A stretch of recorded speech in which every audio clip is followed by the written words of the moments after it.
So we have an inclined plane, and the 3 kilogram block is sliding down, and my angle theta is 20 degrees.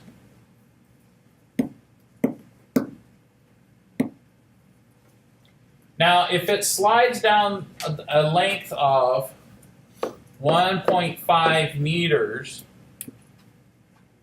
what is the work done? And by what force? So it wants to know the work and what is the force that's doing the work. Okay, so this one's a little trickier. When somebody asked earlier, why do we use the normal force? I said, well, basically the normal force is usually what's pushing against the object. And then I said it isn't always going to be just mg. Sometimes if it's on an inclined plane, you're going to have extra components. Well, what does the work on this? Gravity.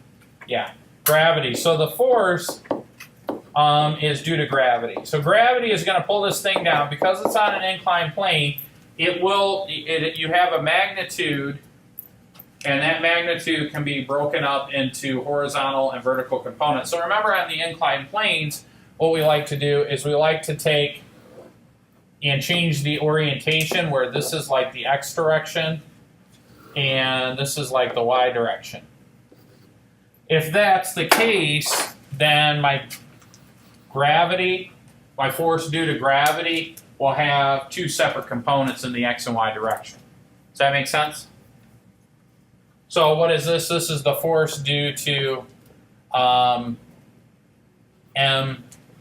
where g is negative. So your textbook gives g as a positive 9.8 and changes all the equations, but you could leave the acceleration due to gravity at g as being 9.8, and then knowing that you have to plug in a negative value. So this overall force should be negative, and we'll deal with that later in a second. Well, at least the vertical component should. And so when I say it has a horizontal and vertical component, really what I'm saying is the vertical component is like this now, because we changed our orientation, and then our horizontal component is like this. And why? Because it's parallel to the displacement. Does that make sense? Now you could think of it that way, or you could also think of it as being like this. And it does make a difference on how we plug the angles in and what we do there. So now, what is this? Well, now to do this problem, we say that the work, and now we're going to be very specific. We're going to say the force that's parallel to the displacement. Why did I make an H there? The force that's parallel to the displacement. Now, to figure out what that force is, I'm going to be looking for this component of gravity. All right. Now we have to make some assumptions. I'm going to read this again. There might be friction, there may not be. So on number 4, it says very clearly, a 3 kilogram block slides down a frictionless plane. All right, ignore friction. At 20 degrees to the horizontal. If the length of the plane surface is 150 meters, 1.5 meters, how much work is done and by what force? So now to calculate this force, it's got to be done a little differently. What I'm really looking at, because we've changed the orientation, to calculate that component that's parallel, notice that if this is my angle and I'm looking at this one, what side is this? Is this the opposite or the adjacent? If you're looking at that, it seems like Yeah, so like this is the adjacent and this is the opposite.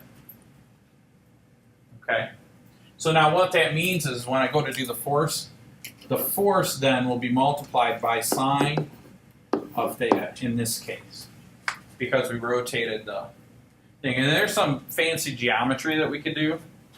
And if you're curious, I'll go over it later, but I just want to stay in the moment, kind of finish the problem. Maybe we can answer some questions as to why it's sine.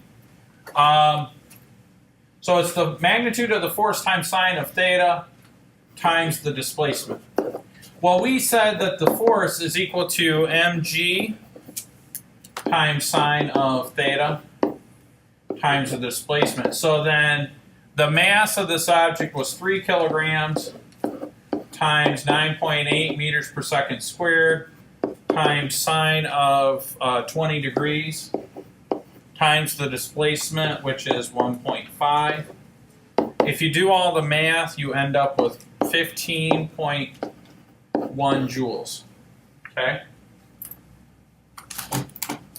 Does that make sense to you guys?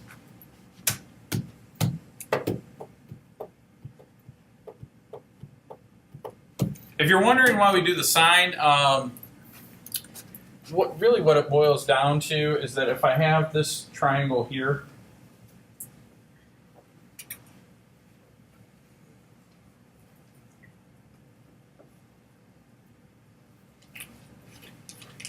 right here is my 90-degree angle, and my angle theta, you could think of my angle theta being there, and this would be the adjacent side, this would be the opposite side. So remember that sine of theta